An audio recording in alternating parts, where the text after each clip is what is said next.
അപ്പോൾ എന്തുകൊണ്ടാണ് ഈ സന്താനം ദുരിതപ്പെടുന്നതെന്ന് ചിന്തിക്കുമ്പോഴത്തേക്ക് ചിലപ്പം എന്താ പറയുന്ന കർമാധിപൻ ബാധയിൽ നിൽക്കുക, ഗുളിക ഭവനാധിപതിയായിരിക്കുക, അല്ലെങ്കിൽ സാമാന്യ ബാധയിലോ മഹാബാധയിലെയോ ഒക്കെ നിൽക്കുകയാണെങ്കിൽ ആ കർമ്മ ലോപത്വം കൊണ്ടാണ് തൻ്റെ തലമുറകളായിട്ട് ആചരിച്ചു വന്നിരിക്കുന്നതോ പിതാവിൻ്റേതായിട്ടുള്ള തലമുറയിലോ ഉള്ള കർമ്മലോപത്വങ്ങൾ കൊണ്ട് അല്ലെങ്കിൽ കർമ്മദോഷങ്ങൾ കൊണ്ട് ഈ പറയുന്ന സന്തതി ദുഃഖവും ദുരിതവും അനുഭവിക്കണം എന്നുള്ള ചില വിഷയങ്ങൾ അവിടെ വരും.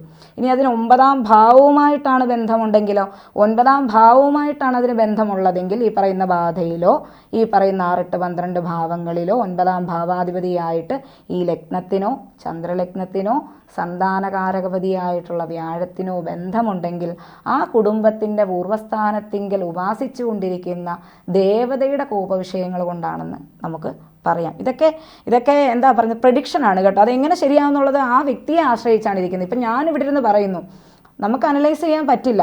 കാരണം ആ വ്യക്തി നമ്മളുടെ മുന്നിൽ വന്നിരുന്ന് ചോദിക്കുമ്പോൾ മാത്രമേ ഇവർക്ക് ഇങ്ങനൊരു പാസ്റ്റ് ഉണ്ടായിരുന്നു എന്ന് ചിന്തിക്കുന്നിടത്താണ് പ്രശ്നം നമുക്ക് തുടങ്ങുന്നത്. സമ്പൂർണ്ണ ജാതകം സാധാരണ ജാതകമല്ല, സമ്പൂർണ്ണ ജാതകം 75 പേജുകൾ അടങ്ങുന്ന സമ്പൂർണ്ണ ജാതകം 250 രൂപയ്ക്ക് ഇനി നിങ്ങളുടെ കൈകളിലേക്ക്.